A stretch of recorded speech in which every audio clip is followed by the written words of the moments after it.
Comme chaque année au mois de septembre, l'espace Saint-Michel de Condom propose à l'Artothèque donc de présenter certains de ses artistes.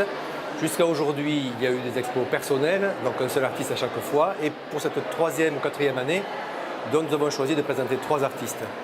En l'occurrence, Lucerano Valentini, qui est une artiste peintre qui est très implantée sur Condom, Filippo Di Gios qui travaille sur Tarbes, et Laurent Paris, tous 3 faisant partie évidemment de l'Artothèque. Donc carte blanche m'est donnée pour la scénographie et le choix aussi de l'intitulé et de la thématique qui les rassemble.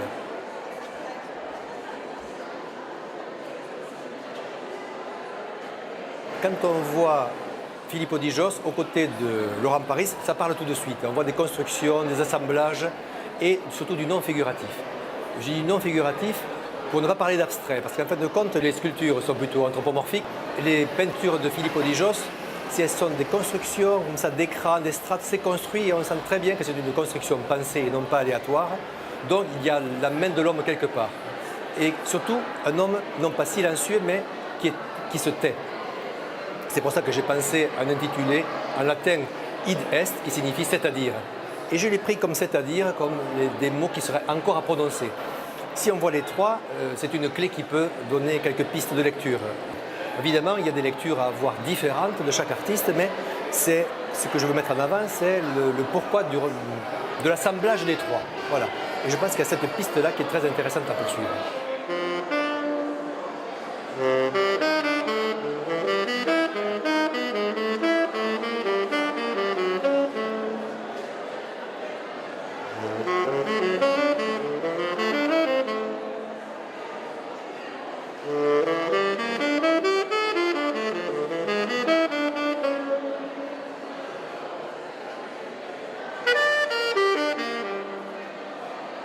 J'ai beaucoup travaillé le fer, mais plutôt les fils de fer, des choses en fer assez légères. J'ai fabriqué des mobiles pendant pas mal de temps. Et puis des volumes en fil de fer. J'ai fabriqué des surfaces aussi, des plaques travaillées, mais juste travaillées en surface.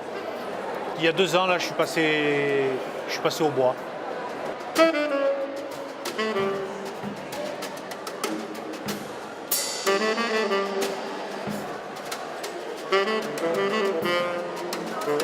J'avais envie de travailler sur les menhirs, sur les pierres dressées.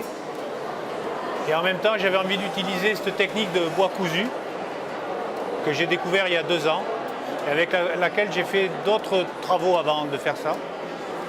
Et donc du coup, ça c'est un peu, voilà, c'est l'envie de travailler sur les menhirs en utilisant cette technique de bois cousu. C'est une expression simple, une forme simple. Et là, à l'intérieur, il y a comme une charpente. Je pense que je vais creuser un peu plus, je vais continuer, voir, parce que ça m'a ouvert des portes, ça m'a donné d'autres envies, d'autres idées. Donc je pense que je vais continuer un peu là-dedans.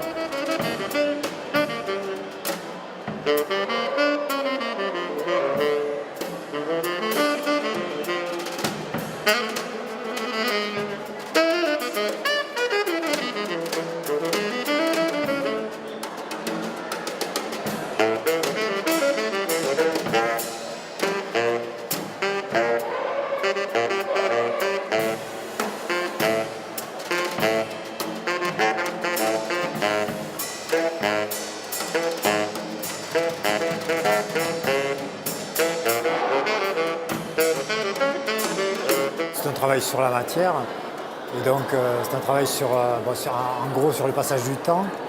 Et donc c'est pour ça que je travaille la matière, que je gratte, que je frotte, et que j'inclus des objets qui ont un passé, qui ont vécu des choses que je trouve par terre, que je retravaille ou pas, et que j'inclus dans la toile pour des choses qui marquent le temps.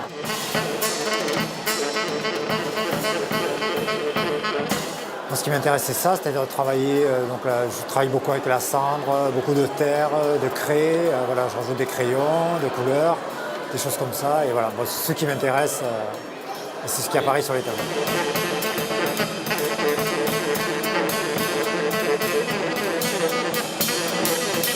Le temps qui passe, il passe sur le blanc. Après, il passe aussi sur le noir, mais moins souvent. J'ai du mal à travailler les autres couleurs, quoi, en fait. C'est souvent que je reviens vers le blanc, même quand je fais de la couleur. Je reviens surtout sur le blanc, même si je gratte après pour retrouver un peu des couleurs que j'avais travaillées avant. Mais voilà, je reviens ou sur le blanc ou sur le noir.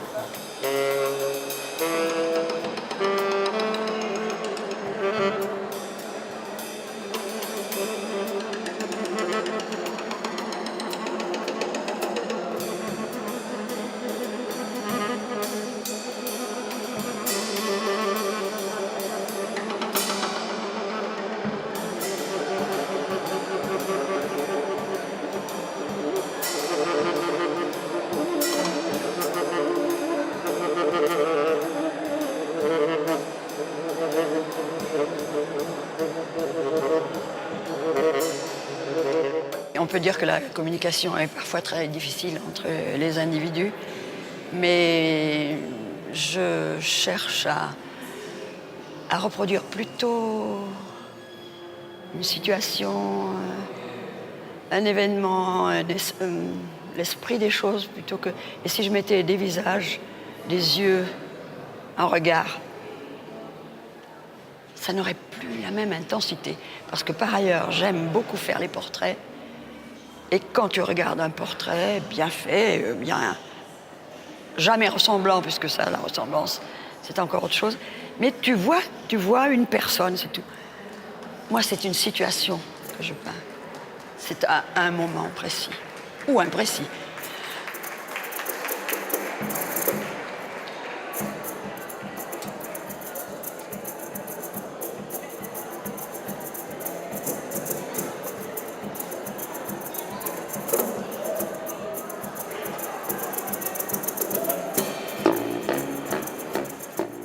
Il m'a souvent été fait une réflexion que j'adore. Une personne m'a dit, en voyant le grand format là, du départ des infantes, il m'a dit, sans même se rendre compte qu'il n'y avait pas de regard, il m'a dit ce qui est extraordinaire, c'est que si je me mets à gauche, elle me regarde, je me déplace à droite, elle me regarde.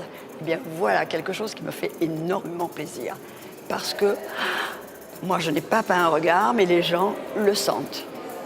Et ça, c'est très intéressant.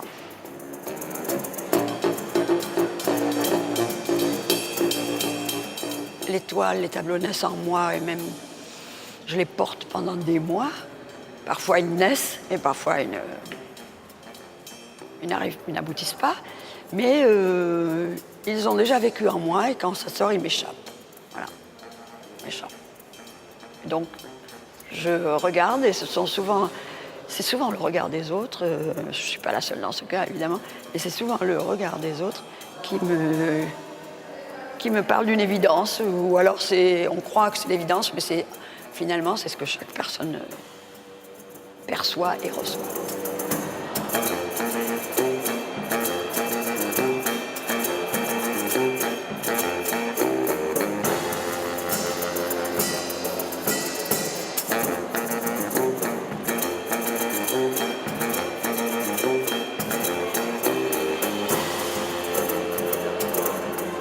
Il y a des choses très, très lourdes qui pourraient s'apparenter au thème de l'exil sur lequel j'ai travaillé.